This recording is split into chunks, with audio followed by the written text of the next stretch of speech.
Okay, here's the problem. We live in a polarized world. I think most of us are uncomfortable with that, and we'd sure like somebody to fix it. But most of the people who are trying to fix it are trying to force the people on the opposite side of the political spectrum to abandon their beliefs and embrace the beliefs of their quote enemies. And I think we all know that's not going to work. So what do? Do we give up? I don't think that's an option.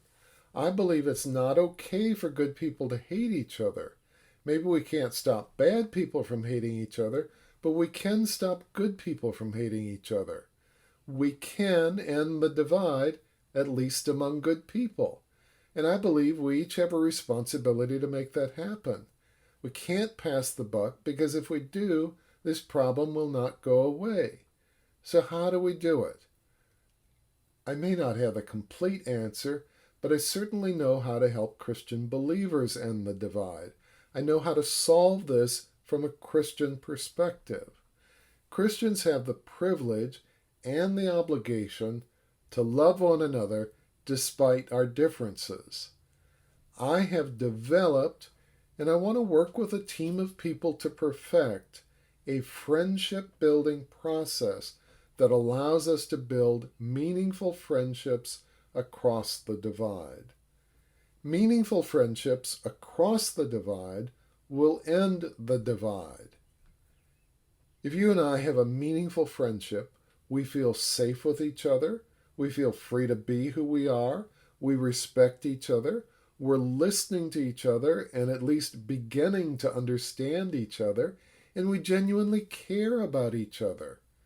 We might not agree on everything, but when we don't agree, we listen carefully, look for common ground, and try to work out win-win solutions that allow everyone to go home happy. We don't hate each other because we see the world differently. Instead, we embrace and celebrate those differences because we know they can enrich us. And we each have the humility to know that everyone holds a different piece of the wisdom puzzle, and only together can we see the whole picture. That's how we end the divide. In order to participate in this friendship building process, we need to go through some personal transformation ourselves. Another way to put this is there's no peace between people until there's peace within people. You can't end the divide if you have an anger management problem. You can't feel safe with someone if you don't feel safe with anyone. We fix ourselves first, and then we fix our world. I can explain how to move from anger and angst and all kinds of turbulent emotions to peace and calm. I have a process that works, but it is a decidedly Christian process that involves inviting Jesus into our pain.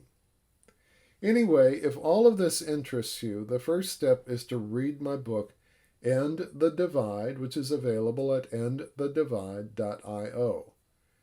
If you've already read the book and you want to be part of the team that helps me perfect this friendship building process and figures out how to scale it into a full-blown movement, then I have an early leaders membership package available at ibelong.io.